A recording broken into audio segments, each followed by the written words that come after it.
Okay, guys, today we are graphing from Vertex form. Okay, so this is now my third or fourth time recording this video, so fingers crossed that it works. And I'm pretty good at going through this by now, so hopefully we can get through it kind of quick. Okay, so if we look at Vertex form, this is what Vertex form is. F of x is equal to a times x minus h squared plus k, where of course a, h, and k are going to be numbers of some sort. Okay, so the way we find our vertex is we actually take the opposite of h. So if it's negative, it'll become positive. If it's positive, it'll become negative. And k is just going to come along for the ride. Okay, so if you want to note this somehow, whether it's highlighting or making a star next to my h, this is going to be the opposite of whatever is in here for my x value. And my k is just coming along for the ride, it's staying the same. Okay, so make a note, whatever helps you remember that for when you're referring to your notes, whether it's on the test, on the review, or on the worksheet. Okay, now let's look at an example. My quadratic is f of x is equal to negative x plus 2 squared plus 9. Okay, the first thing we need to do in step 1, it says we need to identify the vertex and axis of symmetry. Okay, now once we have the vertex, it's pretty easy to pick out the axis of symmetry. So let's start with the vertex. Okay, we are in vertex form, so we can take the opposite of my h, so the opposite of positive 2 is negative 2, and then 9 is just going to come along for the ride. So my vertex is negative 2, 9, right? The opposite of positive 2 is negative 2 and 9, okay? And my x equals negative 2, that is my axis of symmetry. The reason that we're getting that, you guys, is because remember, my vertex is always on my axis of symmetry, which means my x value better be what my axis of symmetry is equal to. Okay, so if I were to plot those two things, there's my vertex, there's my axis, okay? Now, we need to calculate 2 other points to be able to graph this parabola, right? We can't just graph a parabola off of 1 point. Okay, so let's take a look at this.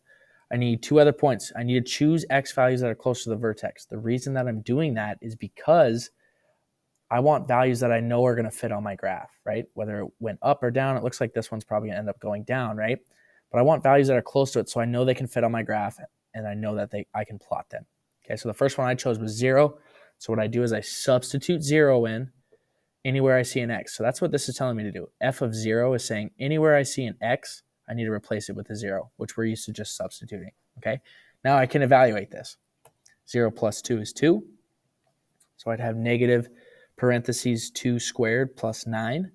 Well, 2 squared is 4, so I get negative 4 plus 9. And of course, negative 4 plus 9 is going to give me 5.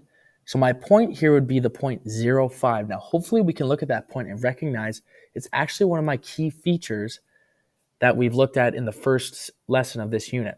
Okay, 0, 5 is going to end up being my y-intercept, okay, which is really good. Now, the next point I chose was 1, so I'm going to do the same process with 1 now.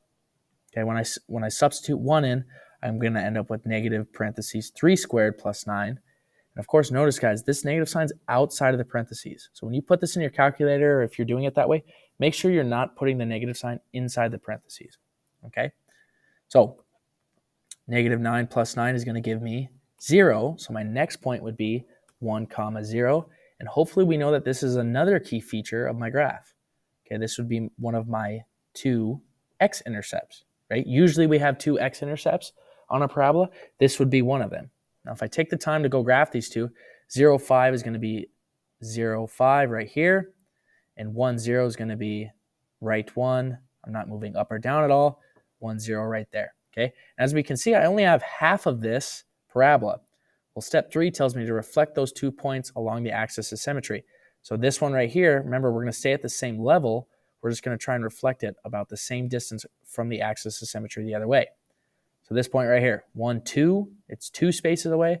So we're going to go 1, 2 the other way. Same thing down here with my x-intercept, right?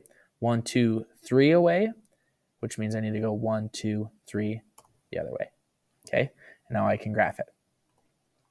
And hopefully we are screaming at the screen saying, Mr. McLaughlin, you're forgetting your arrows at the end of the parabola to show that this graph goes on and on. Okay, so that's sketching parabolas from vertex form, okay? Graphing quadratic functions from vertex form. The vertex is easy to find, nice and short. Axis of symmetry is also easy. Substituting, we should be pretty comfortable with now, okay? If you guys got any questions, let us know.